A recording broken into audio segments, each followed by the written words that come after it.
Good evening, ladies and gentlemen, or good morning or afternoon for different time zones. Great pleasure to welcome you all to this, the climaxing session, the interactive session of our annual flagship event on Satcom, India Satcom.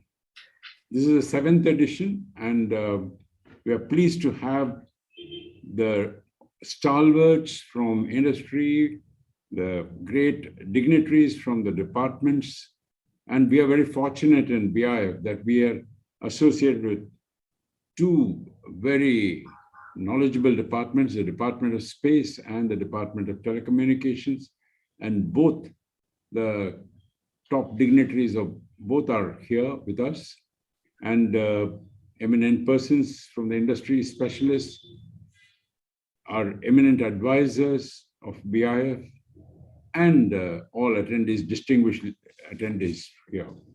So it's a great pleasure welcoming you all to this.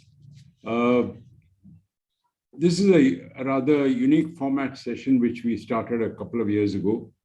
And this involves, the format will be like this, that I'll introduce the chairman, Mr. Ratnakara from the Department of Space, say a few words about him, and then I'll introduce Mr. Niranyan from the Department of Telecommunications, say a few words about him, and Mr. Gaurav Karod, who is going to be the moderator of this session.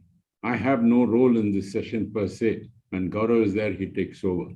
And I will be handing over to him after hearing Mr. Ratnakara give an address. The sequence will be, I'll do the introductions and then request Mr. Ratnakara to give his initial address. And then with that address, after that, I would request Mr. Gaurav Karod to take over and interact with the various industry specialists, the advisors, etc., in the order which they are there. There will be several questions put up for discussion and debate, and for comments from the authorities and other experts. So those questions will be handled in that session by Gaurav Karod and the others. So followed by the eminent advisors and then open Q&A. So this will be the sequence of things. It is generally quite a lively and interesting session because it is not a normal download and one way. So people are getting to ask live questions and interact and discuss about it. So that's the highlight of this program.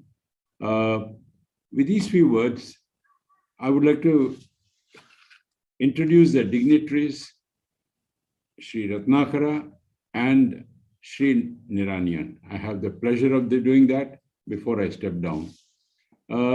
Shri K. Ratnakara, who is the session chair, is the Director Satcom from ISRO Headquarters, Department of Space, Government of India. Having joined ISRO in 1985, he has held key positions and contributed immensely in establishment and operations of Earth stations of various sizes and capabilities, operating in C-band, extended C, KU and KA bands. And he's also been the recipient of the Team Excellency Awards and ISRO Merit Award. He has been instrumental in ensuring precise performances of payload with well-planned in-orbit tests and development of innovative solutions in tracking, monitoring, operations of communications as well as NAVIC satellites. It's a very formidable experience that he has got, and we are very fortunate to have him as the chair for today. And apart from all this, as you would see, Mr. Ratnakara is always friendly and smiling and helpful.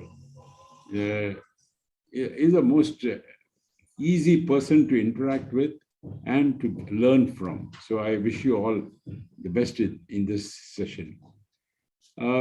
We also have, as a special guest of honor, Shri Sunil Kumar Niranyan, who is the co-chair of the session. He is DDG Satellite from the Department of Telecommunications, Ministry of Communication. So we got the two top officials dealing with satellites from the two departments in this session. A 1992 batch ITS officer, he brings extensive field experience of working in BSNL and BBNL in policy making. In his stint since 2017 in DOT, he has initiated many progressive steps like enhancing the scope of VSAT providers to provide backhaul, sharing of the satellite hub for different services by an operator, amongst other things. He has earlier worked in TRA also from 2007 to 2010, and where he was fundamental in framing the MVNO recommendations. So he has a vast and varied experience, and we know him for quite a few years now, a very, very knowledgeable and helpful person. So welcome, Mr. Niranyan, welcome, Mr. Ratnakara. We are very proud to have you both. And I would request Mr. Gaurav Karod to take over as moderator. He's above all a close friend. Other things are secondary. Gaurav is a close friend. He's the managing director of Intelsat for South Asia and India, a satellite professional with more than 20 years of experience across the business segments of satellite ground systems, satellite networks, as well as providing satellite services. He has expertise across different domains, including in designing and commercializing networks for satellite media distribution and satellite communications market. He's a wonderful person, always very helpful, volunteering to get involved and offer his learning, share his learnings. So we are very, very happy to have Gaurav with us to moderate this session. And I have great pleasure in handing over to Gaurav to welcome Sri Ratnakara to give his initial address, special address. Thank you, Gaurav. Thank you, ladies and gentlemen. Thank you, TV sir. I would extend my warmest welcomes to Mr. Ratnakara, who is the chair for this session, and to Mr. Niranyan, who is the co-chair of the session. I would request now Mr. Ratnakara to give his initial address, and then this will be followed by the interactive question and answer sessions with the industry specialists that we have on the panel. I would also, before I hand over to Mr. Ratnakara, I would also want to mention for the audience that please, as the session goes into the interactive question and answer mode, please use the chat box to put in any of your questions to not just the chair and the co-chair of the session, but also the industry specialists. We are all here to have an interactive session eventually. And I would request all of you to therefore participate actively in the question answer session. I would now hand over this to Mr. Ratnakara for his initial address. Sir, all yours. Thank you, Mr. TV Ramchandran, for your kind introduction. A very good evening to all, including all other distinguished guests from the government, industry, media, attendees, and the participants. Firstly, I would like to compliment the Broadband India Forum for successfully organizing the 7th edition of this flagship event on Satcom. I am also pleased to congratulate them for the continued deliberations and dialogue with all stakeholders on this crucial component of India's digital ecosystem, specifically the satellite communications. The Indian space sector is witnessing a phenomenal revolution today. The sector is opened up for increased private participation. Relevant policies and guidelines are getting formed to support the growth of the private sector in this critical and highly potent technology vertical. This would bring in a conducive environment for Satcom to establish itself as a cost-effective means to achieve the goals and aspirations of digital economy. Indian National Space Promotion and Authorization Center in Space is created to steer, promote, and authorize space-based activities. The agency will help facilitate the involvement of private sector in all space sector activities, including Satcom. The satellite communication during the recent times has seen a quantum jump in terms of technology, capability, and performance.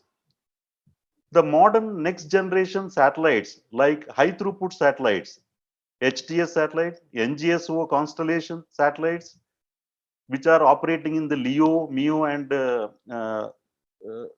HEO orbits, among others, would supplement each other to offer optimum connectivity solutions for the customers to access the digital services. At the same time, these systems allow the freedom and flexibility to the ground segment players, that is especially VSAT players, to fully exploit the capabilities to make Satcom a preferred choice, not only for the enterprise segment, but also for the end customers and end consumers.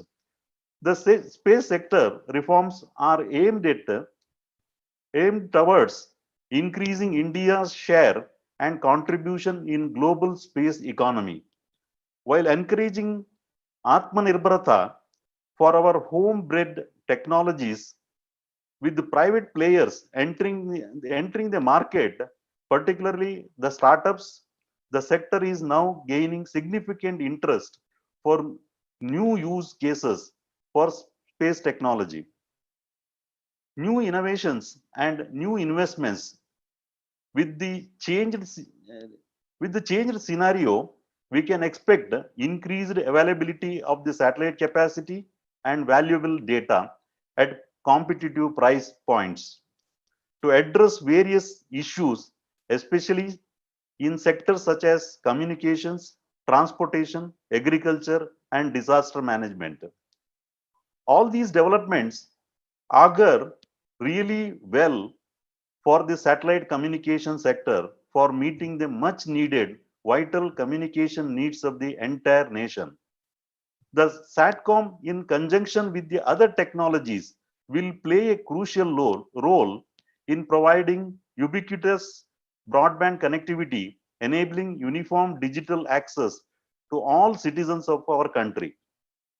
India is today making significant progress in rolling out high capacity internet and broadband services down to the gram panchayats and villages in rural and remote areas using satellite. This digital connectivity is likely to bring a lot of new possibilities. It is heartening to note that Broadband India Forum is working to promote the broadband ecosystem and particularly the use of Satcom for the same. I am eagerly looking forward for participating in this interactive session and exchanging ideas and thoughts with other stakeholders to take the mission of mainstreaming Satcom for accelerating digital India forward. Thank you.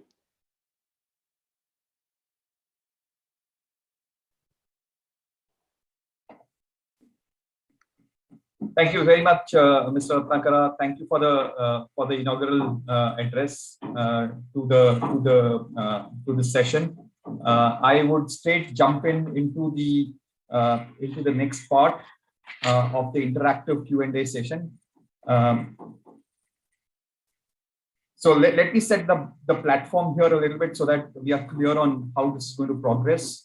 This is also for the participants on the panel as well as for the audience. So as part of the interactive session, the industry specialists that we have here today, we will go turn by turn, and I will introduce the industry participant, industry specialist first, and then I will encourage the industry participant to ask the question. But I would request that when the question is laid out, I would request that the question is directed to the particular chairperson or to the co-chairperson by the questionnaire. So I would start the sessions first with Mr. P.J. Nath. And let me introduce Mr. P.J. Nath, who is the Managing Director and CEO of Tata Net, a subsidiary, a business unit of Nelco. Mr. P.J. Nath is an alumnus of BITS Pilani. He has rich professional experience of over 25 years in the enterprise market. He has been actively involved in pursuing regulatory improvements for the Satcom industry for the last several years. He has earlier held leadership positions in large IT and telecom enterprises like Tata Communications, like Wipro, and has prominently been at SIFI as its executive vice president. I will welcome Mr. P.J. Nath now to ask his question and to kindly direct it to either the chair or the co-chair.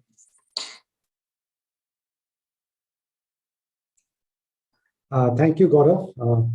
Just for clarification, I was the Managing Director and CEO for Nelco. Nelco is the main company which serves the VSAT industry. So we have license for offering the services for VSAT as well as IFMC. Okay. Good afternoon. My question is to Mr. Ratnakara. It's about how does we've heard so much about the new developments which are happening in terms of the organizational structure, including InSpace coming in into the being now. So how does ISRO, InSpace, and NSIL see themselves in the new era of emerging Satcom technologies and playing along with the new players, both from a startup perspective as well as the private sector? So that's one. And if you allow me, there's another related question to that is in terms of how is the level playing field be established between the NSIL Antrix, the two existing organizations, and the new players who would like to commercialize space applications? So if you could just throw some light on this, it would help.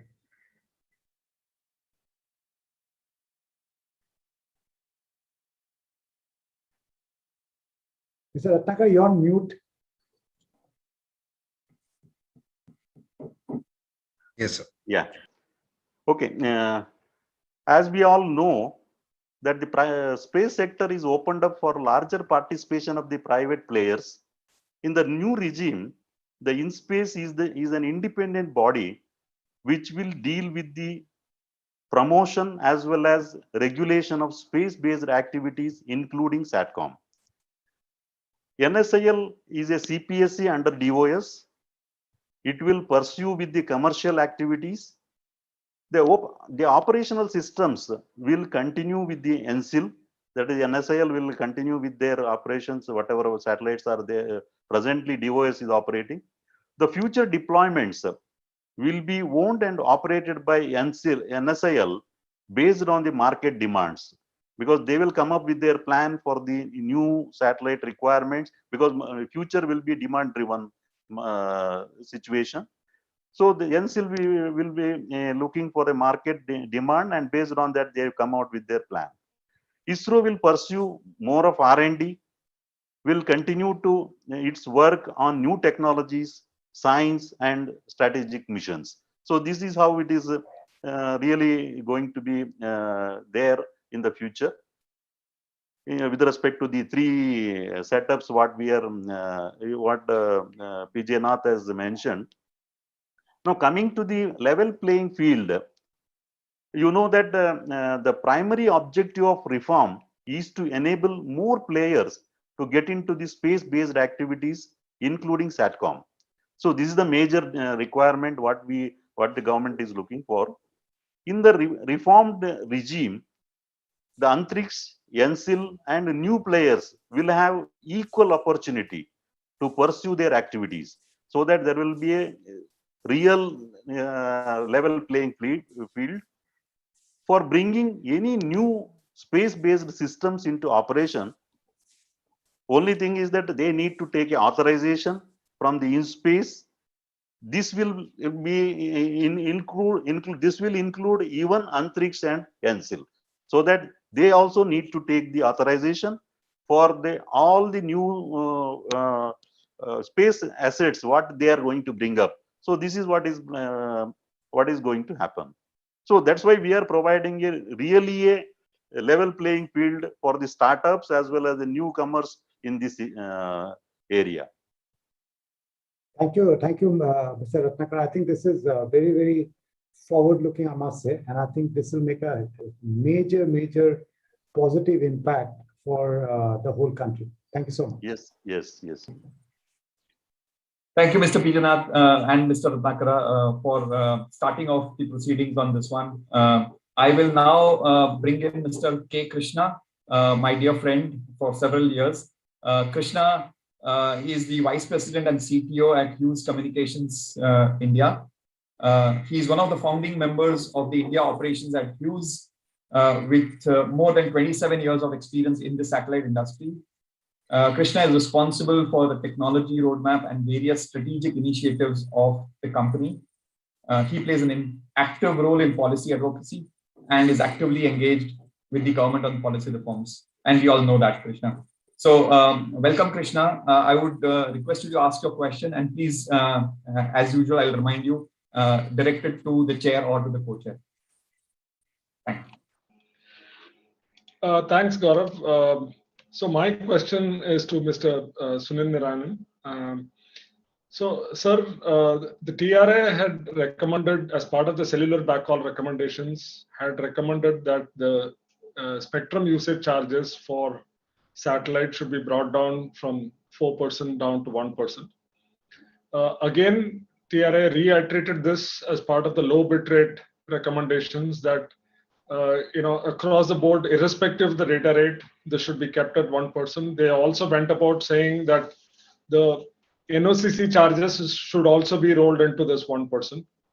Now what we have seen is the DOT has implemented the same of 1% as a charges for the sui generis license. We just want you to give us an update on what's the status of the applicability for the commercial VSAT licenses, and of course the captive, but the captive is more driven because there's no revenues here, so maybe that might continue to be on a fixed fee basis.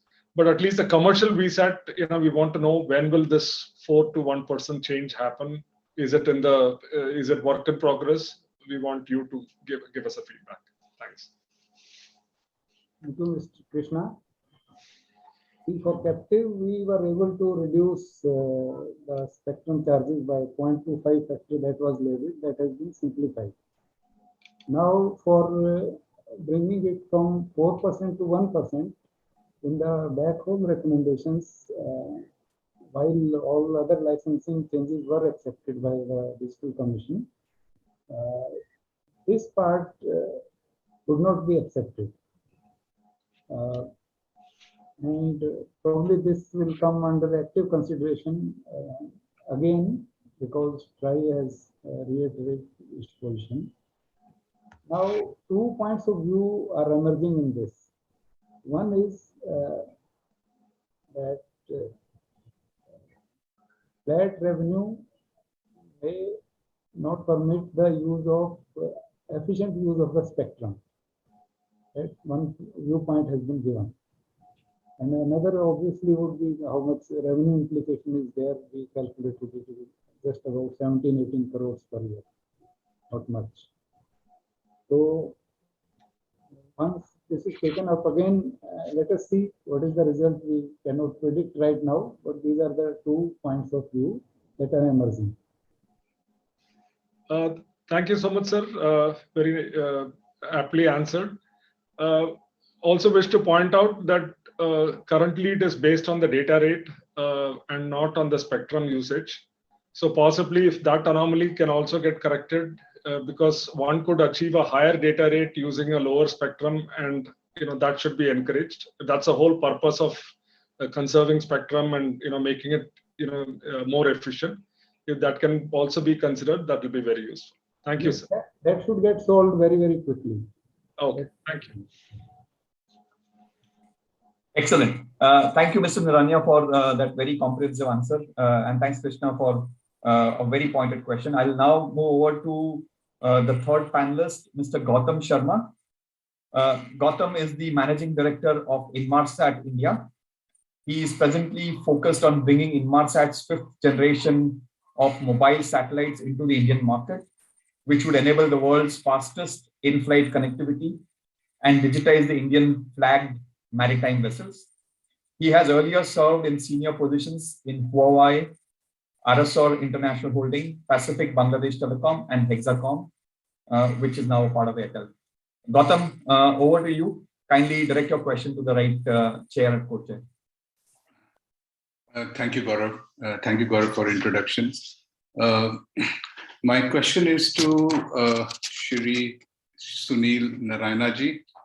First of all, thank you to you from the industry perspective for introducing IFMC policy. This actually opens up new business opportunities for aviation industry and maritime industry, which are working on very thin margins. So IFMC policy not only helps giving Wi-Fi connectivity to subscribers, but it also gives, operational efficiency for aeroplanes and maritime vessels by utilizing the sensors which are, on aeroplane engines and maritime vessels. Sir, our domestic airlines and domestic maritime vessels have to compete with international airlines, with international maritime vessels like Inmarsat. And I think it's important that they are able to kind of utilize the advantage of sensors which are on board by getting that operational efficiency, which actually helps them to save a lot of money. So if you see all the international vessels or aeroplanes, they are using M2M services for operational efficiency. What are the steps which the government of India is taking to encourage M2M service providers to offer similar kind of value to Indian operators? Thank you, Mr. Gautam Sharma. We initiated a discussion and sought dry recommendations for narrowband services about a year back. And now that we have received the recommendations, they are very forward-looking and are under active consideration, and soon we will see the results. So all the licensing scope would be modified to include IoT communication, which basically entails two major changes the way Satcom is today being conducted. One would be prescribing smaller size antenna devices, and second would be to allow mobility of the devices. So both these things should revolutionize the thing and bring industry 4.0, as you mentioned that some other companies and countries are going ahead with industry automation. So that should be enabled pretty fast.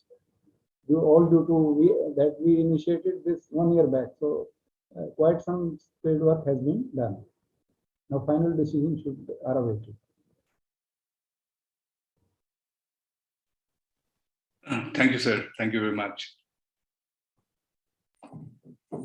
Thank you, Mr. Niranyan, and thanks, Gautam. I will. I had a follow-on question for Mr. Niranyan because in the previous section on the same topic of IFMC, sir, you did mention in the previous session earlier today about C-band being made available on IFC. Can you just throw a little bit more light on that for the clarity of the audience here? See, for little small steps, whenever suggestions come, we are always taking. So this was one of them. In IFMC related IR for VSAT mobility, TEC had a provision somehow that the C-band could be used for maritime purpose and not for in-flight this time. So one suggestion came, and with the help of Dr. Ratnakar and other stakeholders, we implemented it quickly by changing the TEC interface requirements. Excellent, sir. Thank you very much for the clarification. I will now move over to the next question from the team from Viasat. There was supposed to be Christian Gomez and Mr. Mehul Bhandari, but I don't see Christian on the call right now. So I'm going to introduce Mehul Bhandari. Mehul is the Senior Advisor, Policy and Regulatory for Viasat in India, and Viasat's focal point in delivering the regulatory and spectrum policy engagements. He's been an active part of the communications industry in India as part of TEPC, Etisalat, and GSMA. Mehul is also a co-author of an IEEE publication on spectrum sharing in cognitive radio networks of 5G vision. He's a trained electronics and communications engineer with an MSc in mobile and personal communications from King's College London and an MBA from MIT Sloan and in Portugal. Mehul, the floor is yours. Please ask your question. Thanks. Thank you, Gaurav. My question would be to co-chair Niranyan, sir. This is regarding the long-term visibility and availability of spectrum, particularly for the satellite communications, which are globally used, globally harmonized with ITU allocations. So, a formation of a clear and definitive spectrum roadmap for availability and clear policy for administrative allocation is something we look forward to, and we request your views if any roadmap is being in the pipeline. Thank you, sir. I think some very seminal changes are coming on our way shortly. But those all are under discussion, and one of them is under reference to TRI. So I would not be able to communicate much, but some certain positive things are very much underway. Thank you, sir. Okay. Thank you, Mr. Niranyan. Thank you, Mehul. I will now want to introduce one of the esteemed principal advisors for Broadband India Forum on the panel. We were supposed to have 3 of them, but I'll start first with Abhishek Malhotra. Mr. Abhishek Malhotra is the principal advisor, as I said, to Broadband India Forum. He's a founding partner at TMT Law Practice and has more than 2 decades of experience, and his primary area of expertise include technology, media, and telecom. He is a legal professional, has contributed to the policy realm by providing inputs to government and think tanks on issues notably related to Satcom, competition law, data protection, and many others. Abhishek, welcome. I would now request you to ask your question, please. Thank you so much, Gaurav. My question is directed at you, sir, Mr. Ratnakara. So the draft Spacecom policy that was released for comments last year in 2020 seems to bring in substantial sort of new look at satellite communications, specifically on the aspects of induction of new technologies, also facilitating the ease of doing business in this area. So are there any updates on when you think this is likely to be published or notified? And if there are any other further insights on this that we'd be really, or those be really welcome. Thank you, sir. Thank you for this question. Actually, there was you may be aware that there was we had a significant progress on the Spacecom policy over the last 1 year. In fact, we had a very wide consultation process we had with the public consultation, and also we took the valuable inputs from the stakeholders. And with all these inputs, the draft has been finalized now. So now further process is initiated for cabinet approval. That is, we need to take the approval of the cabinet for this Spacecom policy to be in place. So we are expecting it will be in place in few months' time now. This is the latest update I can give you now. Right. Thank you so much, sir. Any sort of other insights associated with the sort of policy? Because I think this is being looked at with a lot of bated breath for a lot of industry professionals and also the various entities connected with that. If it is possible for you to share some of those at this insights. stage, I may not be able to comment on that because it is in the approval process. So it will be, because almost it is finalized, because we had a very wide consultation with all the stakeholders. So many inputs, valuable inputs we have collected, and based on that, it has been finalized now. Right. And in fact, I may just say that this last 1 year has been extremely interesting and engaging. I think there are 9 draft policy documents in the space and related sectors, and we look forward to sort of the finalization of that. Thank you so much. Right. Thank you very much. Thank you. Thank you. Thank you, Abhishek. Thank you, Mr. Ratnakara. We have another principal advisor for Broadband India Forum, Mr. Rajesh Mehrotra, now for the next question. Rajesh Mehrotra ji was formerly with the Radio Communications Bureau, Space Services Department at ITU headquarters in Geneva. He has also served as a joint wireless advisor to the Government of India, and he did his ITU UNDP missions in Nepal and Bhutan as a senior ITU expert. Personally, I can tell you, Mr. Mehrotra is sort of an encyclopedia on ITU and spectrum matters. I very much revere Mr. Mehrotra. With expertise in regulatory and technical analysis of satellite networks in ITU, he was a counselor for WRC-03 and WRC-07. I welcome Mr. Mehrotra. Please proceed, sir, with your question. Thank you very much, Gaurav or Karor, and for the kind introduction that you have given. My question is directed to Sunil Kumar Niranyan. And I would like to focus our attention to a very important aspect which pertains to India per se. Considering the attributes of satellite communication, which have been highlighted in the morning session and the afternoon session and so on, there is no doubt in the mind of anyone here that satellite communication is perhaps a very positive way to bridge the digital divide. And considering that India has about 65% of the population in the rural areas, satellite communication is being looked at as a connectivity mode. So my question is that in order to provide Satcom in these unconnected or sparsely connected areas, what methodology, what kind of an action, what kind of an infrastructure or consultation process which is going on in the government, and how are we going to produce a sustainable Satcom option for these unconnected areas? Thank you. Thank you, Rajeshji, for the question.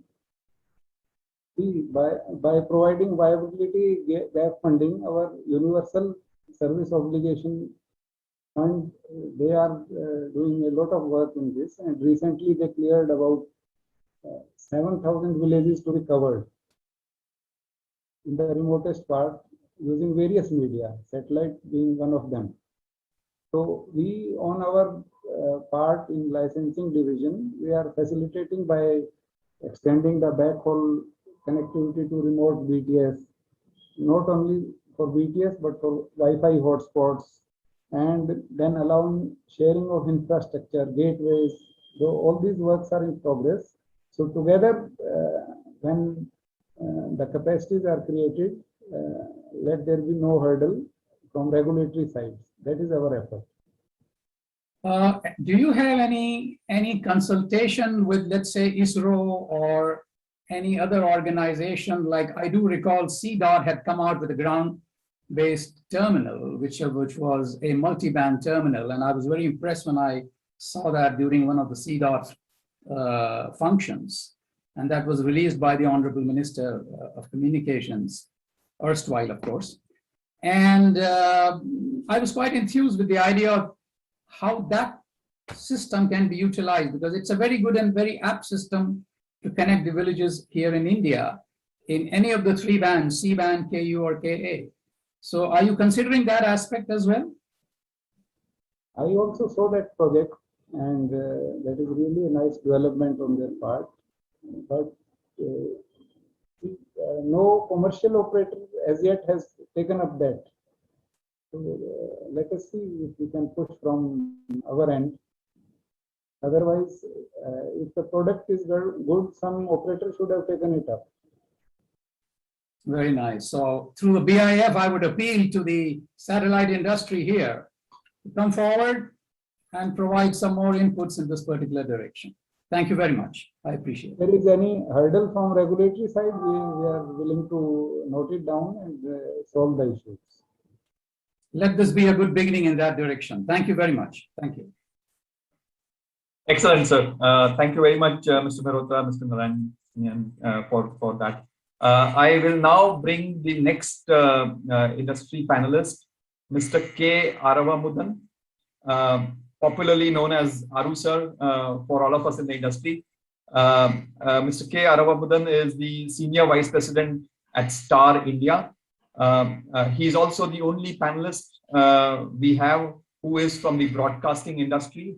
Aru sir has rich experience in policy and regulatory issues facing the Indian media and entertainment sector in general, and the broadcasting sector in particular. He handles regulatory affairs, industry relations, and regulatory communications, and is actively engaged with fellow stakeholders, policymakers, and regulators on developments impacting the media and entertainment industry. Aru sir, the floor is yours for your question. Thank you, Gaurav. Mr. Ratnakar, nice to meet you here. See, I am an outlier in this group. I am from the media entertainment sector, as Gaurav has pointed out.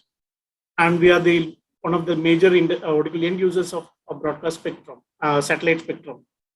My question is, actually, yesterday I listened to the Chairman TRI's speech where he talked about the open sky policy. And then he also taken up a couple of issues that I wanted to take up. But anyway, since I have an opportunity to interact with you, my question is, why, without having any regular political capacity building, ISRO has been asking broadcasters to move from foreign satellite to Indian satellite? Because I remember in 2016 or 17, Mr. Ramchandran took a delegation of BIF members to meet Chairman ISRO, and we made it quite clear to them that no, we are for use of Indian satellite, but provided we are assured of quality of service, the reach, global reach, geographical reach that we wanted, the technical support, 24/7 technical support, and disaster recovery mechanism. And till the time that is in place, and in addition, we get long-term commitment from the foreign satellite operators. All of these are not available with ISRO or the DAS, whatever. So I just wanted to know why this constant pressure without adequate capacity building. And because our licenses are for a period of 10 years, which is granted by Ministry of Information Broadcasting, but we are forced to go to ISRO every 2 years for renewal of our satellite, which is creating a lot of business uncertainties. I would like to hear your views on this. Okay, thank you for that question. In fact, the question has two parts in it. The one is on a contractual constraints, and the other is on the technical capability. So these two are to be addressed when we will talk about these things. The new Spacecom policy, which we are bringing in now, that will address the constraints expressed by the broadcasters. Now, whatever the long-term contracts and all such things are addressed in the new Spacecom policy, they can choose the required capacity from any in-space authorized satellites, because that is the only requirement we are putting forward, that is in-space has to authorize these satellites. They can directly approach the satellite operator and negotiate the price and terms of the contract. See, this is what is going to happen in the new Spacecom policy. Since the list of in-space authorized satellites will be readily available, they need not come to DOS for clearances or a NOC. So in the future, this is what is going to happen. The satellite operators are required to obtain authorization from InSpace for providing capacity over India. This is the requirement, what we are putting forward. On the second part, you know that the Satcom policy focused on the maximal utilization of the capacity on national satellites, because whatever the existing policy, in that one we have mentioned about maximal utilization of the national satellites. Hence, the foreign lease were permitted for short durations. This is what is being permitted, because wherever we are not having the capacity, we are allowing foreign capacity to be leased. Further, the technical capabilities of the Indian satellites are at, as of now, we can say that are at par with the foreign satellites. So there is no such limitations we are seeing in terms of our satellites are having a lesser capability or something like that. But the limitation was only with respect to the coverage, because we have the some orbital locations where we have only Indian coverage, and some locations we have the wider coverage. It was mainly due to the availability of the coordinated orbital resources, because we have limited orbital resources wherein we are able to provide the wider coverage. The new policy is expected to bring more opportunities, resources, and capacity in the country. The broadcasters will have more choices to avail the capacity. This is what is going to happen with the new Spacecom policy is in play, whenever it comes into effect. This is what we are proposing, so that whatever the difficulties and contractual difficulties, whatever is being faced by the broadcaster, will be addressed through this policy. Thank you very much, sir. Nice to hear this. Thank you. Thank you, Gaurav. Thank you, sir. Thank you, Mr. Pakara. Okay, before I move on to the next question from Mr. Chris McIntosh, I would want to remind our viewers and audience that we've already received a few questions in our chat box, but we are now coming towards the last 2-3 questions on the panelists that we have here today. So if there are any more questions from the audience, please send them over. Debashish is curating the questions, and we will have, once we finish this particular session, we will go into the audience questions immediately after. Let me now bring Mr. Chris McIntosh. He's joined us from the UK. Hi, Chris. Chris is the CEO for Metera Global Communications Limited, based in the UK. Chris is a retired British Army officer. He's worked within the high-threat cyber and satellite communications environment for over 30 years. He's a member of the UK Space Trade Association and the National Security and Resilience Consortium. Chris has earlier led the inception and growth of Viasat's European satellite capabilities as a CEO of Viasat UK. Chris, the floor is yours for you to ask the question. Please direct them to the chair or to the co-chair, please.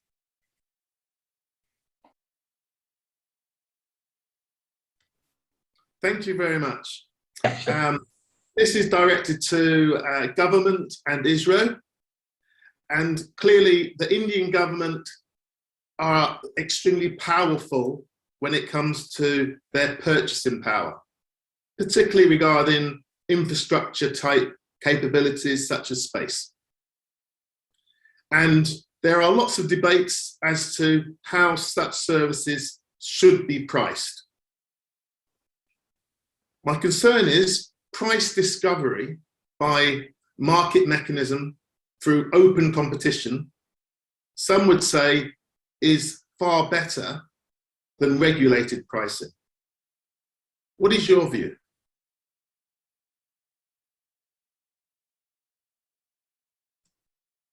So the question is to Mr. Ratnakara, sir.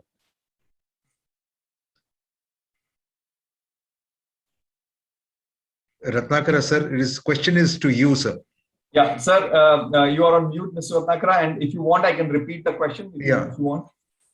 Yeah, please. I think, Gaurav, you can repeat the question. Yeah, Mr. Ratnakara, the question in brief, I'll summarize what Chris mentioned.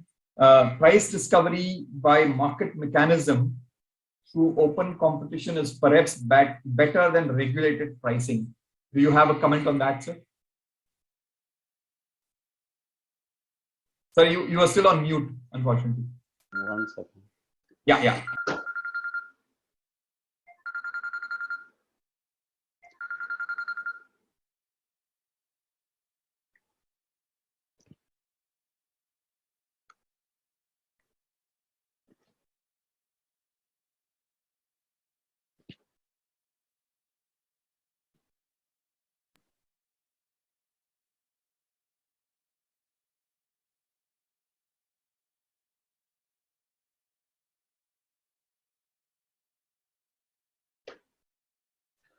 Okay.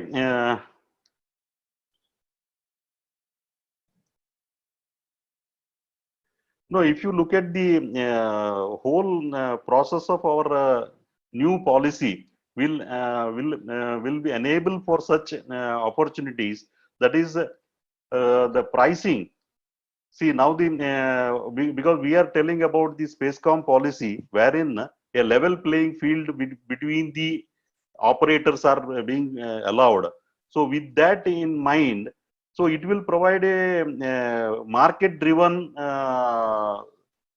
kind of scenario, not with the a fixed pricing, or it is to be capped at some price, or such things may not happen. So it will be, see, the very objective of our Spacecom policy is for that, is this one. See, where under the new regime, the operators will have the freedom to decide upon the type of platform, frequency bands, capacity, capability, etc. So they have the total freedom to go to any of the satellite operator and decide on the capacity or the frequency of operation. Such things will be allowed. They will be able to make their commercial decisions, including the pricing. See, this is what will enable with the new policy. So under the market-driven environment, open competition is expected. So we are hoping for that there will be a healthy competition in the market for the Satcom sector. The requirement to regulate pricing is not foreseen in the near future. What we are seeing, we are not planning for any kind of regulation for the pricing as of now. So this is what is the new policy will bring in, so that we will have a market-driven environment for the open competition. So this is what is going to happen. May I ask one supplementary question? And thank you for that response. Yes. What has happened in the United Kingdom is that although the government has tried and encouraged competition and allowed the market to dictate the pricing, okay, what is actually happening is that the government has had to commit to certain providers long term. And that has led to, when other new providers have significantly better offerings, it's taken a lot of time to be able to switch, due to the fact that space is inherently expensive to switch from one provider to the next. Do you have any ideas how India can learn from, I would say, some of the mistakes that are happening in the United Kingdom in order to get ahead? Yeah, that's true. Because when we are opening up the space sector, these are the fear we will have. That is when we will be moving from regulated environment to the unregulated environment. This is what is going to be there. But there are some thinking, that is what we are hoping that, see, whenever a operator wants to migrate or to switch over to the new operator, see, commercial decisions will be his decisions, because he has to take the call. And see, there are some situations wherein we have seen that operators are ready to offset these switch over this one. The operators are ready to take such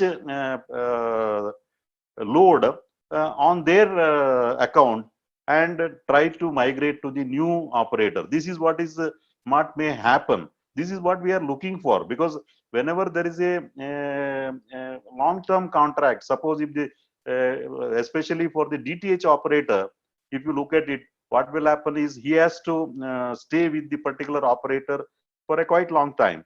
And if he has to be migrated to a new operator, then he has to migrate all his ground terminals also. There is an offset is required. So this is what will cause some financial burden on the operator, which generally the satellite operator will try to offset that one and try to provide him at a lower price, or some he can take that load in a long term. Such things will happen. This is what we are expecting to happen. Thank you. A great response, Mr. Ratnakara, to that question from Chris. And we are hoping for a market-based price discovery, Chris, thanks to your question, very soon as the new space policy is brought in. Yes. I now have one last question. It was supposed to be coming from the principal advisor, Mr. P.K. Garg. Unfortunately, we are missing Mr. P.K. Garg. He could not attend.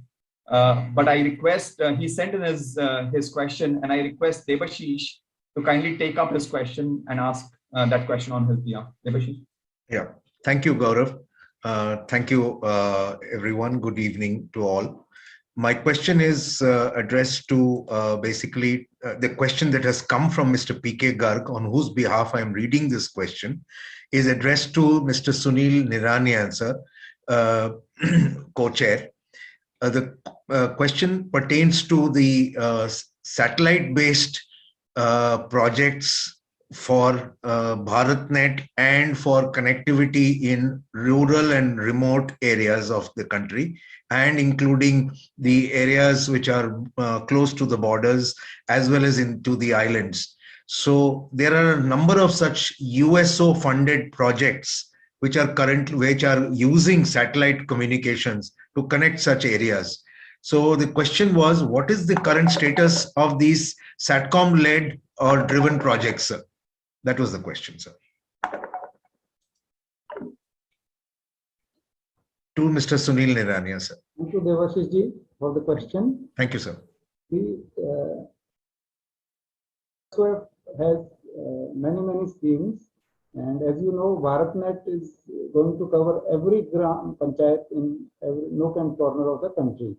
So out of those villages, 6,900 plus villages have been identified to be covered through VSATs.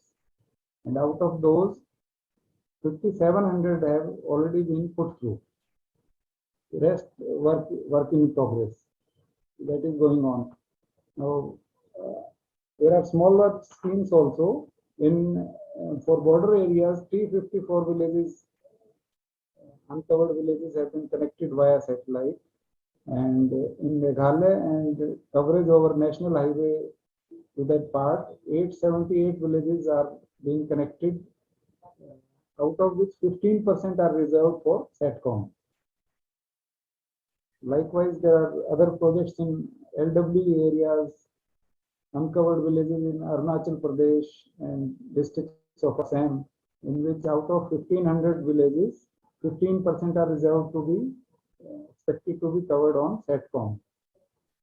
Like some aspirational 7,000 villages recently, last week only, Cabinet has cleared that proposal, and out of that also 5% would be on Satcom.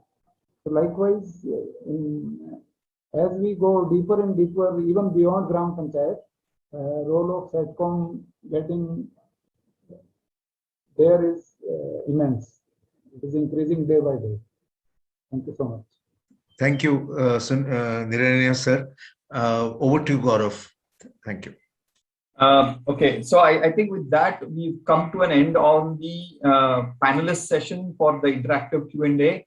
I must thank the chair, Mr. Ratnakara, and co-chair of the session, Mr. Niranyan. But we are not ending here. As I had announced, we have a Q&A session for the questions that have come in from the audience.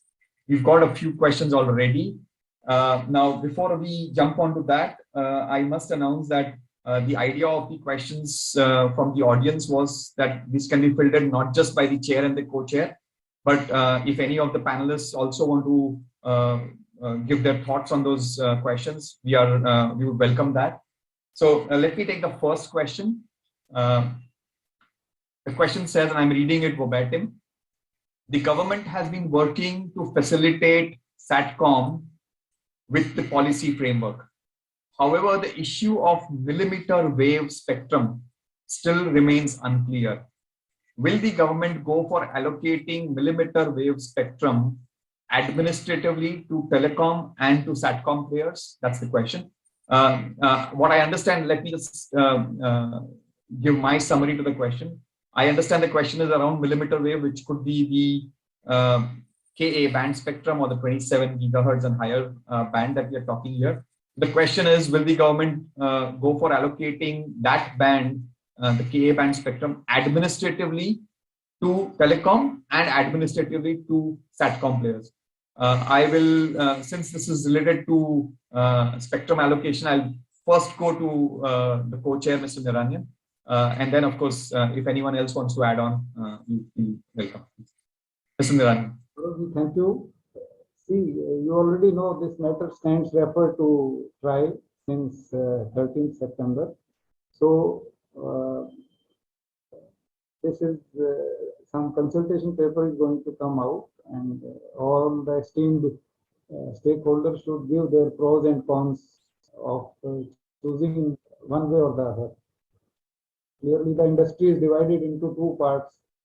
Some big operators say that providing broadband through satellite or terrestrial, when service is the same, it should be priced the same way. And whereas naturally Satcom operators, they would like administrative mechanism to continue. So this is under active discussion. So let us see a good via media emerges. Mr. Ratnakara or any one of the panelists, if you want to chip in on this question about administrative allocation of Ka band. Krishna used to have a good view on this. Krishna? Yeah, thank you, sir. Thank you, Gaurav. So I think it's rightly, Mr. Niranyan has answered the question. It is referred to TRA. But at the same time, I think, so this is quite a contentious issue. But I feel it is, I think partly I would, really blame the industry as well, that, we've not been very cohesive in putting forth our demand as to what it implies. I mean, within us, there are divided views, because it is very different for the GSO players and it is very different for the NGSO players, how the spectrum, what it means. And also, I feel, I said this in the morning, that it is, this is a matter of, capacity, build up or density of capacity for the mobile operators, because this band is not really suitable for, coverage in the rural areas and the remote areas, because the density of base stations that are required are very high. But whereas for satellite, the satellite can effectively use this for coverage. So what I'm hinting at is possibly there are many other better mechanisms, if at all we have to evolve a sharing mechanism or a better use of spectrum, we should look at those options. We should urge the government to look at those options as well. I think a simple division of half to satellite and half to terrestrial is not the answer. There are a lot of investments that have been made and satellites which are up in the sky, which use the spectrum. And similarly, on the mobile side, the mobile service providers claim that this is part of their harmonization, and there's a device ecosystem which exists. I think we'll have to take this issue more holistically and look at how well this can be resolved, and not that dividing it into half is not the answer. And also, many of the forums, again, this is a repetition from the morning.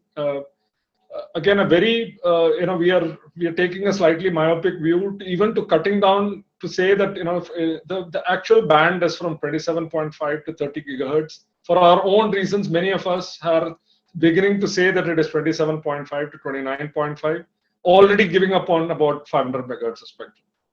So that's not a good sign. So, you know, we all have to stay united and really highlight what is at stake, you know, if this was to go away.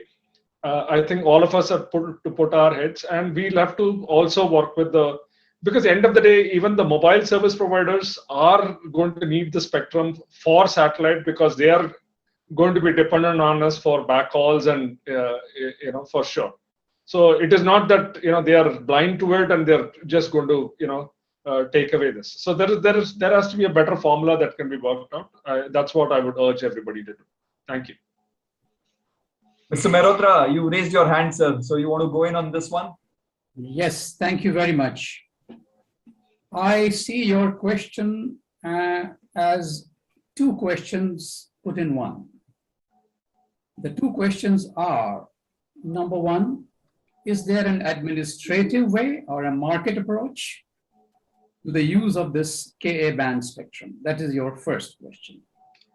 And your second question is, which was, I believe, touched upon by Krishna, basically talks about what should the Ka band be used for, Satcom or terrestrial, or how is it to be divided, as I would say.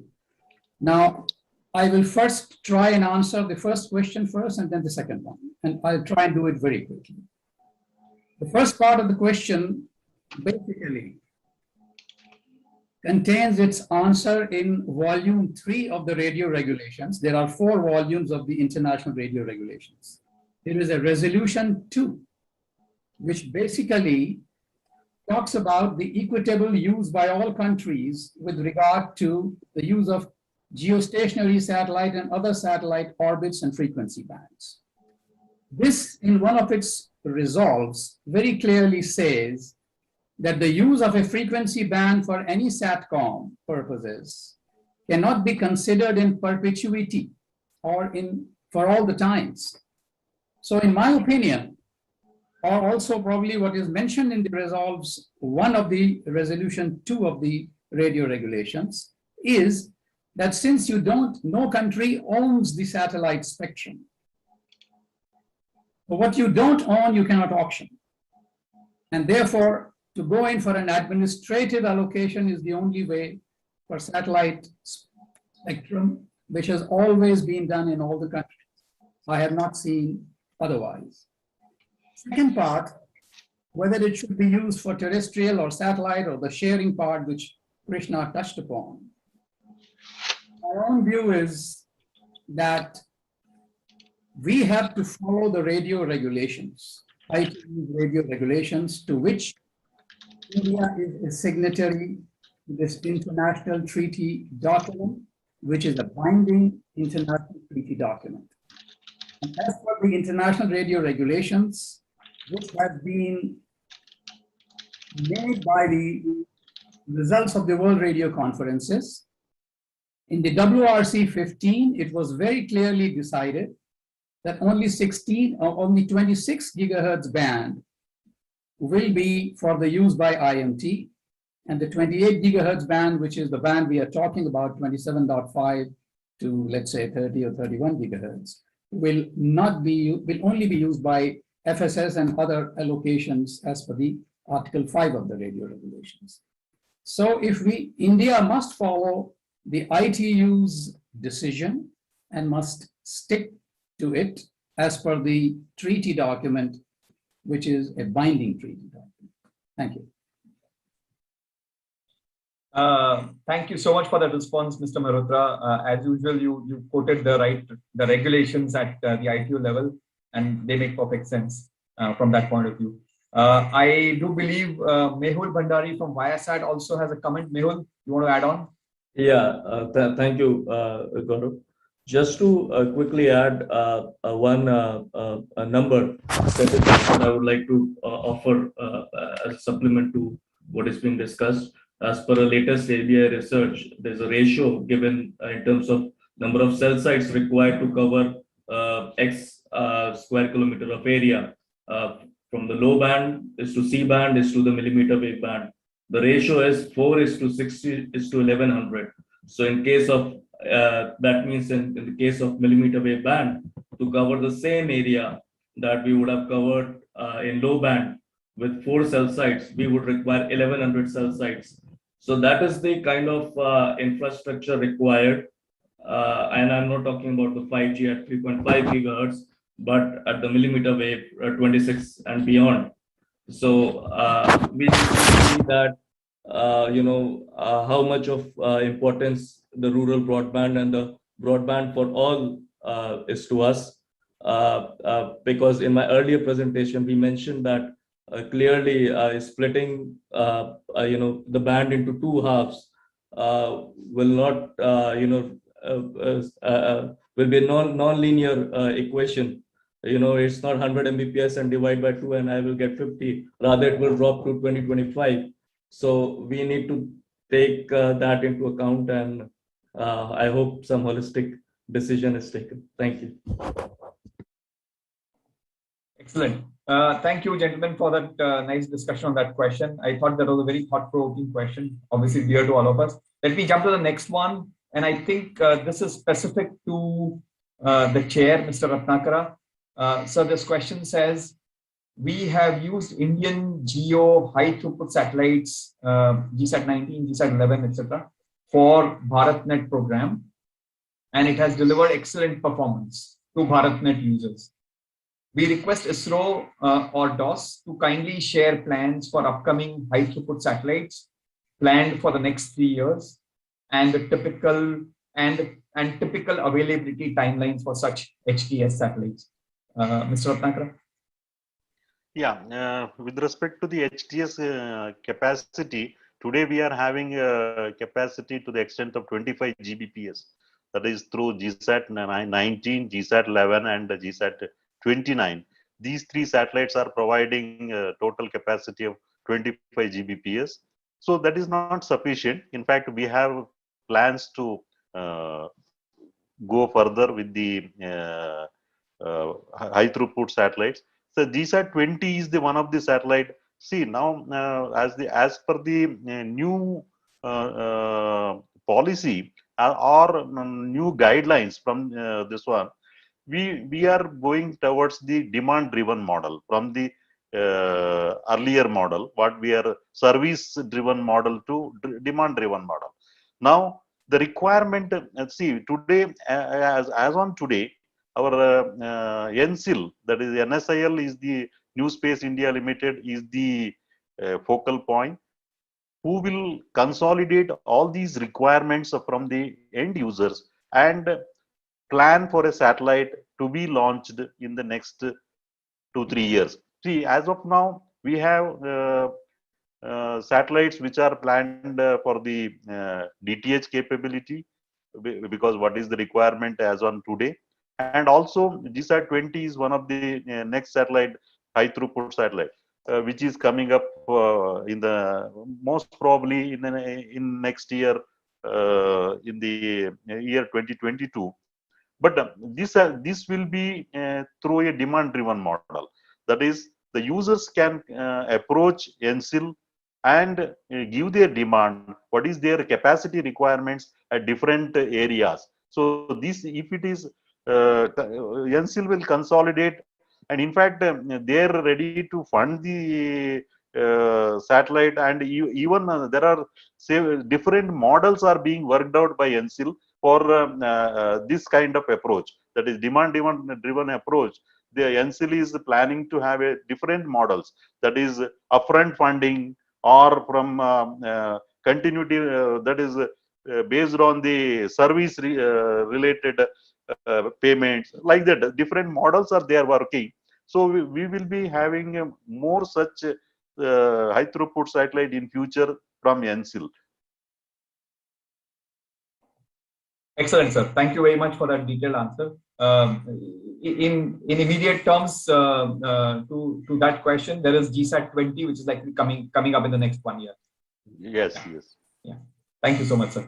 I will jump to the next question from the audience, which says, how can we remove the hurdle of seeking endorsements for maritime vessels and airlines from WPC every time they enter? So every time a vessel enters into Indian territory, once the gateway infrastructure is built, we should minimize any new approvals. So let me just paraphrase this. This is mostly for Mr. Niranyan, sir. As per the IFMC policy, currently when a maritime vessel or an international airline aeroplane comes into the Indian territory, they need to get some sort of an endorsement done from WPC for every vessel, every aircraft. So the question is, how can we minimize this? Is there a way out of reducing paperwork on this? Because to be honest, there could be vessels which come with a short notice. There could be airlines which might come with a shorter notice. And I don't know how long the WPC approval for such endorsements takes. Gauravji, thank you for the question. I have noted down it as a suggestion, and let us see what we can do. It might be having a security angle also. We will look into it. Sure, sir. Thank you very much. I will jump to the next question, which let me read that, but I think I'll have to again paraphrase that. The question is with regard to broadcasting. So I guess this is again for Mr. Niranyan. So the question says, the bit rate fixed by WPC for use of transponders by broadcasters was fixed before the compression technology was in place. With new compression technologies coming in, there is no need for broadcasters to stick to those original requirements. This is also an inefficient way of using satellite bandwidth. Yes, so let me just throw a little bit more on this, sir. Today, an HD channel, a high definition TV channel, is mandated to have a bit rate of 8 megabits. So when we submit for applications, when the industry submits any application, link budgets, etc., WPC seeks an 8 megabit carrier for a high definition channel, and I think a 2 megabits for a standard definition channel. But as the question suggests, there are new compression technologies which have come in from MPEG 2 now to MPEG 4 and HEVC, etc. So there is a need to redo this requirement, because it is wasteful right now to use 8 Mbps maybe for an HD channel. That's the broad baseline. Gaurav, can I add on to this? Yeah, please, Krishna. So, sir, if you see the circular which was issued by WPC on this charging in the year 2012, it clearly does not specify any kbps or mbps. It's more, it's the formula which has spectrum only as an input. But it is again an interpretation and implementation issue where it is the kbps or mbps also is mandated, which possibly can be easily eliminated by issuing a clarification. It is not about changing a policy or changing a circular which is already in place. It is just how it's getting implemented. Thank you, Gaurav and Krishna ji. See, let it come as a suggestion from your association. We will look into it. Because sure. Excellent, sir. Nobody from WPC is nearby, so I will take up with them. Sure, sir. Thank you very much for that input. Thanks, Krishna, for adding on. We will now move to the next question. We have a short question which says, how can the size of the industry grow over the short term? And I leave this question open to anyone who wants to take it. The question is, how can the industry grow in the short term, the Satcom industry?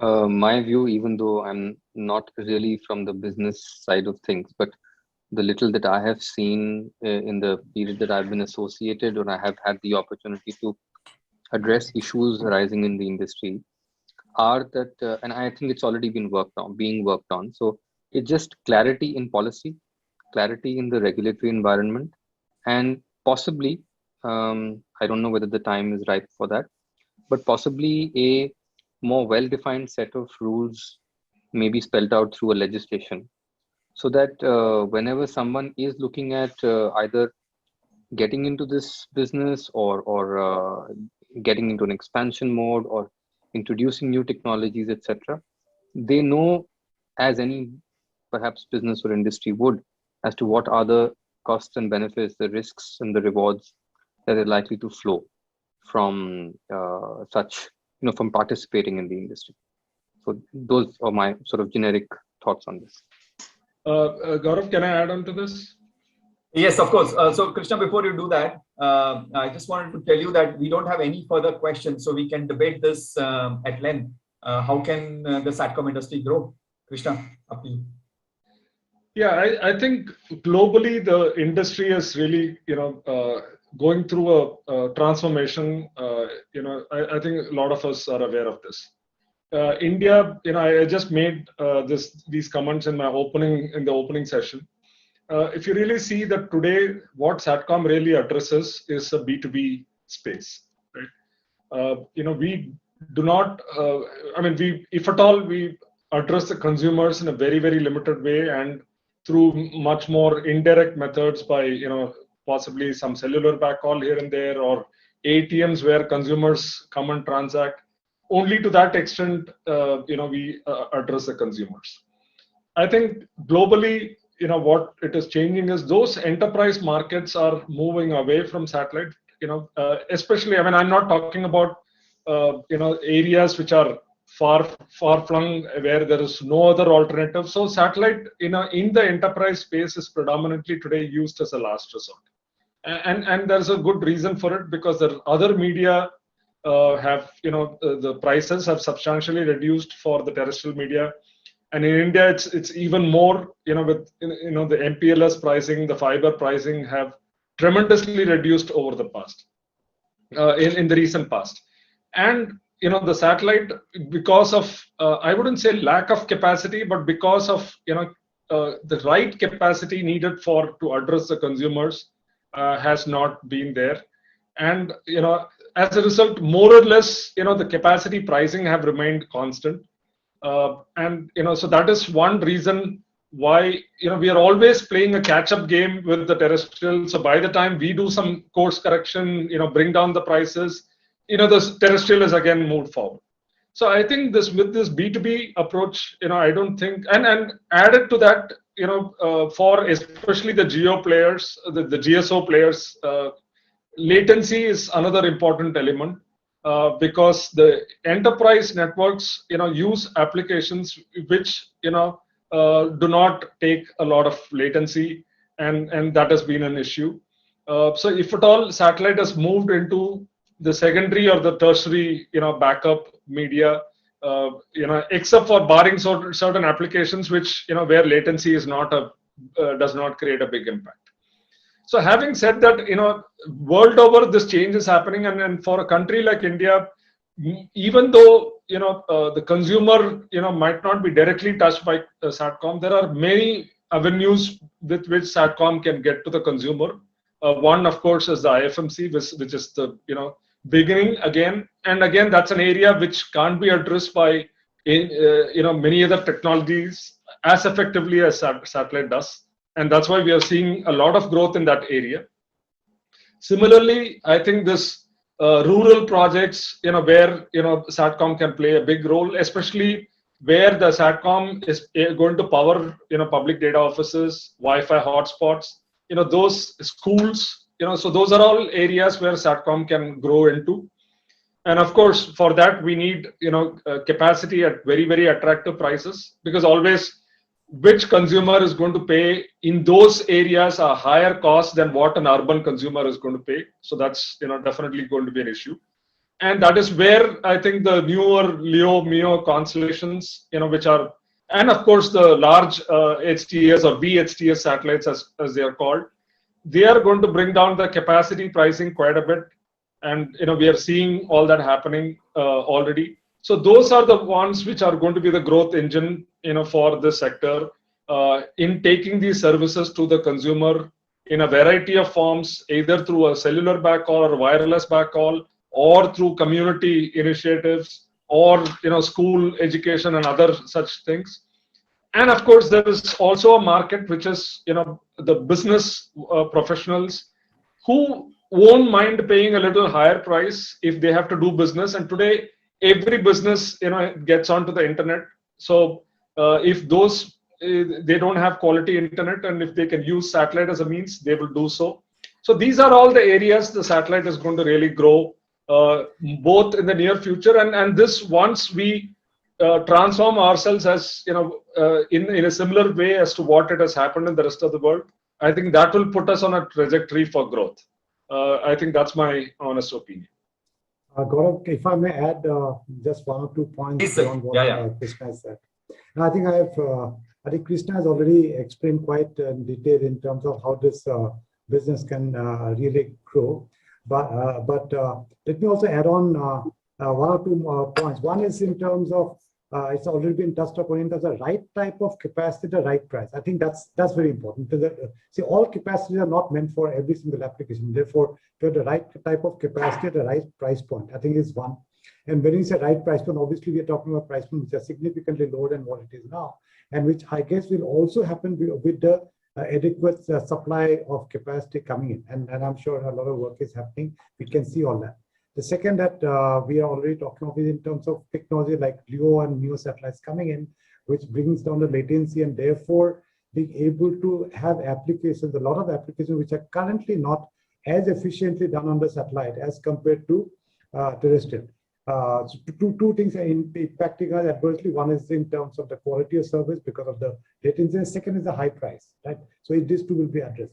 The other important factor to my mind is in terms of the freedom to get the type of electronics that we need to make the satellite work. So we talk a lot in terms of the capacity on the satellite, but there's also important is to have the right type of terminals or the electronics, and how easily can we as a service provider get that and start offering the services, right?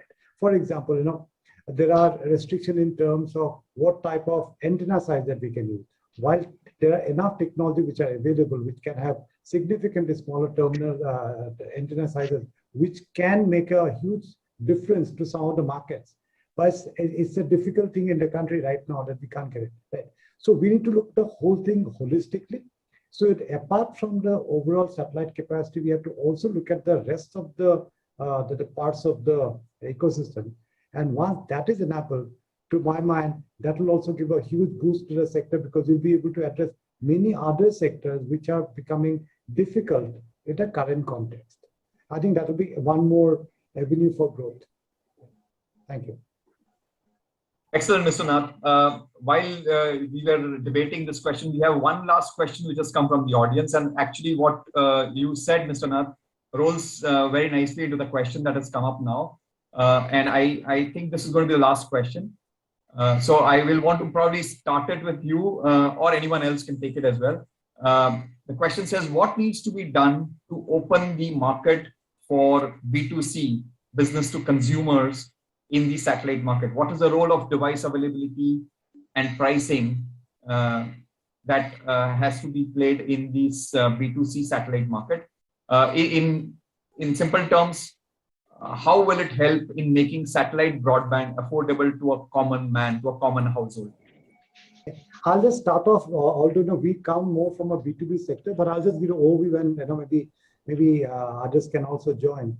One very important factor when it comes to the B2C would be the price points. Right? As consumers, the kind of price point that we're used to for getting broadband is significantly lower than what we can even dream of today in the current context of satellite communication in the country. So one is to be able to do that, and which means that the point I said is in terms of the right type of capacity at the right price points. So I think that's one. The second is in terms of the type of equipment that we'll be able to use. How do we get equipment which are priced at the right level so that the consumers are able to buy that, or as service provider we are able to absorb the cost and offer it roll it as a service. I think if these two things are being done, then it will be possible for us to be able to reach out to the B2C market. So I think that's the top view that I have. Can I add on to this, Gaurav, again? Sure. So if you see some of the deployments that has happened world over, where the B2C has really been addressed, I think one thing which is unique, which is a lot of these, businesses which are the satellite companies that are addressing the space are very, very vertically integrated. And the reason for that is, while this business is a very challenging business, because today what a consumer pays for internet or broadband access on the terrestrial is extremely low, and how much are they willing to pay more for using a satellite connection. So it needs, and it's very easy to say that we have to have a high throughput satellite with an attractive pricing. Obviously, I think Mr. Ratnakar would know it very well. I think, this is what both NSIL and DOS has been doing for quite some time. I mean, there are too many variables in this game today. So where is your consumer? Who is ready to pay what? Where do you need the capacity? What spectrum and which part of the market do you need that spectrum? And you need to be able to predict a lot of this for 15 years, which is the life of the satellite in the GSO world, and possibly 5 years in the non-GSO world, right? So that is the extremely difficult part. So unless and otherwise, people are able to kind of commit these investments and, maybe with a long-term view in mind. So it is not going to be possible for us to, just have somebody launch a satellite and you use that for a B2C. I think we've learned it the hard way as Hughes. We've done this time and time again. Till you do this and you have very, very custom designed satellites which exactly address this need, and you need to make a lot of upfront investments which kind of pay you off over a period of time. Unless otherwise you do this, you're not going to be able to succeed. And today, we are talking about these LEO constellations, and that's exactly what they are doing. They're all putting in money upwards of $4 to $5 billion. The capital investment that's required is huge. Some are even going to the extent of $10 billion, but it's a big gamble. But they slightly have an advantage that they are putting up satellites where it's anyway going to revolve around the globe. So if they can take a call that if it's either it doesn't address one market, it addresses a different market, but still it's a big gamble. I think that's what the industry should overall be ready for, to enter the B2C game. And that's what today to a large extent, and that's what probably the mobile service providers have done over a period of time, because they've put in that investment. Technology changes, technology obsolescence happens there as well. I think that advanced planning and execution has to happen. So a lot of we need to be a lot gutsy to put in that money, and and of course, with all that said, I think I will agree with some of the views here that the policy framework has to be more robust and predictable, because you can't just put an investment in the sky which has a lifespan of 5 to 15 years, and in between suddenly the policy changes or does not happen the way we expected. Now all that money is gone. So that is where the policy can really help, that it has to be more definitive, it has to be more predictable. But I think this is what I feel is something that the industry needs to do. And I think a lot of us are already doing this in different markets, and I think India is in the right stage today for us to be able to do this again here. Gaurav, can I add a couple of points? Yes, Gautam. As well as the previous question. So on the short-term side, my personal opinion from business perspective in last 4 years, I think if we continue to focus on right segments, like maritime aviation, where you have no competition from terrestrial networks, and if you kind of focus on defense areas, there are huge opportunities. And I personally believe now that Inmarsat, Intelsat, all of them are being allowed to give services with a kind of global services. So I think there will be a change very soon. I'm very, very positive in next 2 years the revenues would be increasing when it comes to Satcom industry if we continue to focus on right segments. The second question, absolutely, Krishna, is bang on. If you see, the kind of investments LEOs or GEOs are doing, you can't expect, the prices to be very, very competitive to compete with the likes of Reliance and others. B2C is going to be complicated. I take an example how things become more complicated when it comes to LEO. Let's take example of Singapore, which is like one of hotspots. When they build a satellite for that kind of capacity, which is required in countries like Singapore, it's a peak capacity. And within a couple of hours, that satellite moves towards Indian Ocean, then it moves towards Antarctic region, and you're actually not able to utilize those capacities. But the entire infrastructure you are trying to create globally is at the highest peak, the one which, I'm taking an example of Singapore, but you're actually not able to utilize those capacities globally. So I think it's a very difficult, complicated, as Krishna said, it's a gamble. But the only hope is because people who are investing have deep pockets. For them, 10 billion is like very insignificant as compared to their total net worth. So, so I think if we continue to focus on right segments and, ensure the policies are simplified, things will be fine. And especially once spectrum is sorted out, I think there will be growth in Satcom industry, because since last 1 year, there are very positive vibes which are coming from the government. So the vibes are positive. Let's hope things are positive also. But approval of Inmarsat and Intelsat, these are positive signals. So let's be very optimistic. Excellent, Gautam. So on that optimistic note, and I totally endorse your view, Gautam, the market is out there. It is opening up. The space policy is coming up, as Mr. Ratnakara has mentioned. The DOT has been supportive through all the various policy mechanisms. The future seems bright for the Satcom industry. Growth is on the anvil. Let's all look forward to it. With that, I thank the chair of this session. Sorry, Mr. Niranyan, you want to add something? Yeah, can I come for 1 minute? Sure. See, together with Dr. Ratnakar team, who are drafting and putting in place Spacecom policy, opening up the space to innovative people, I think there would be an inflection point, and from here things would take off. And the small steps for procedural simplification and all, we all are taking with your suggestions, taking them forward. So we hope this market is going to multiply manifold with technology progressing, work on CPEs, and path-breaking changes by Department of Space. Sir, just to add on to that, history has demonstrated that already.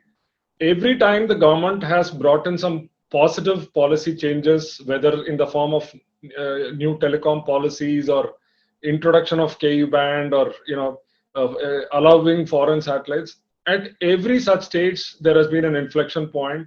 And if you see the graph on the growth of satellite terminals, the graph exactly reflects that every time there is a kink or a growth when there is a positive announcement from the government.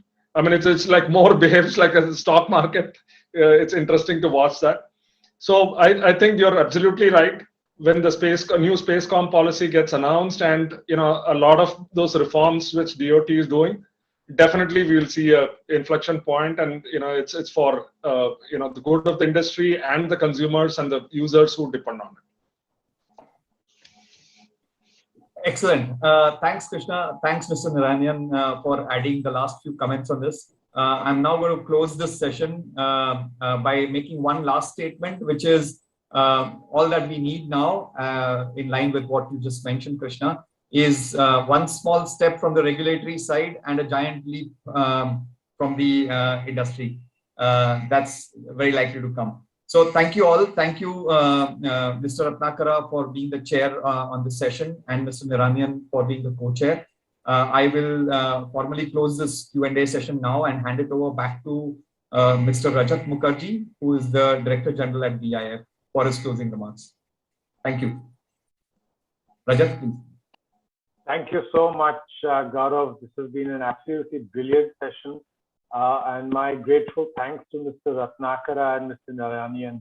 But before I get into saying anything, Mr. Ratnakara, would you like to make any closing remarks as chair of this particular session, sir? Over to you. Yeah, thank you very much. In fact, it is a very good, wonderful session. In fact, we had a very good questionnaire from the industry as well as the viewers. So most of the things are getting addressed in the near future. Looks like that we have a very good growth in Satcom industry in the future with the new announcements by the government. So this is going to take place.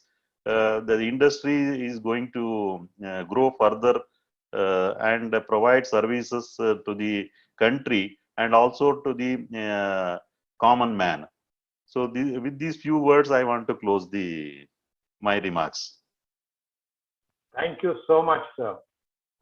Thank you for those absolutely encapsulating everything into just 3 sentences. Perfect. Thank you, sir.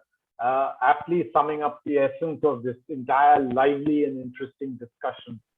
Let me begin formally, sir, by thanking you and the co-chair for this session, for your expert guidance and rich informative views, which have been shared, as I said, in this very vibrant discussion we just completed.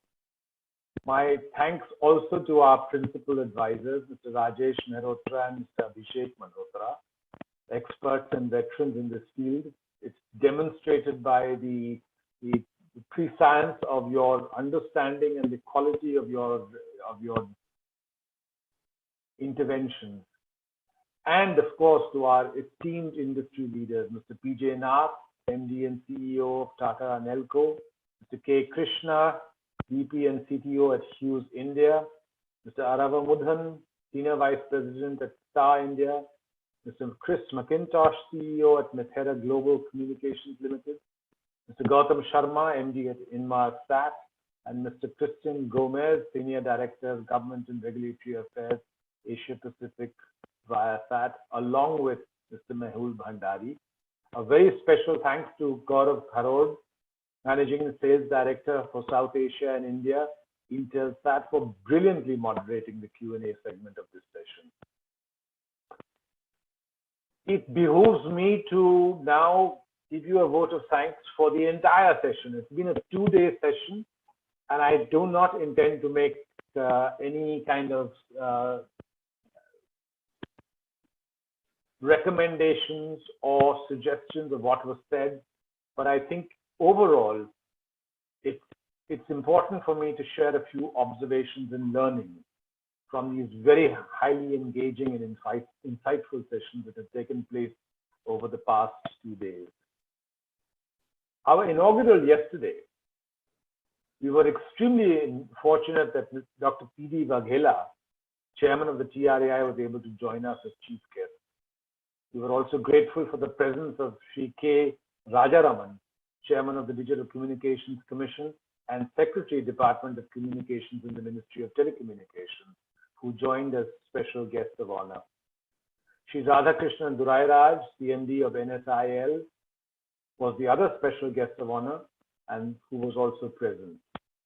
Mr. PJ Nath, MD and CEO of Tata Nelco, chair of the BIF Satcom Committee, provided the theme introduction, and Mr. K. Krishna, co-chair and VP and CTO with Hughes India, and Gautam Sharma, managing director of Inmarsat, both made industry addresses. This was rounded off by Rahul Bhatt, the co-chair and director of OneWeb, who provided both closing remarks and offered a vote of thanks. My grateful thanks to each and every one of those who joined us yesterday and made it such a resounding success. Today, we have had 3 sessions. The first session started on the theme Modern Satcom Technologies and Consumer Benefits. The entire session was moderated by K. Krishna. Many thanks to you, Krishna, for your continued support and involvement in making this such an excellent 2-day discussion.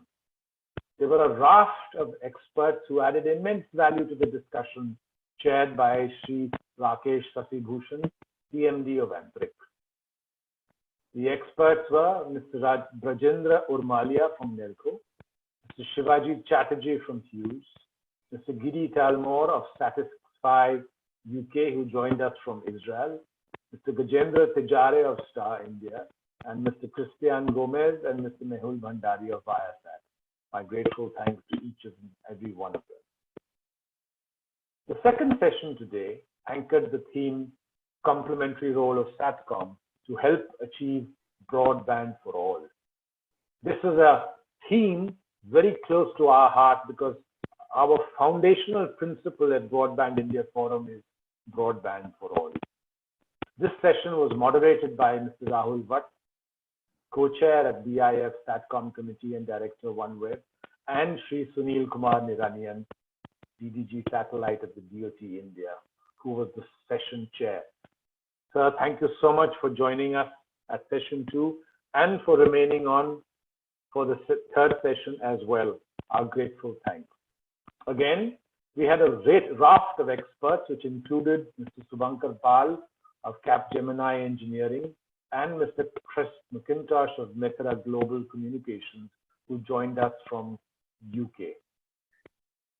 Let me take this opportunity to also convey our heartfelt gratitude to the Department of Telecommunications, Ministry of Communications, and Niti Aayog and the Government of India for their valuable support for this event. Many thanks also to our country partner, the Department of International Trade, the Government of UK, our gold partners, Capgemini Engineering and Inmarsat, our silver partners, Hughes, Nelco, OneWeb, Star India, and Viasat.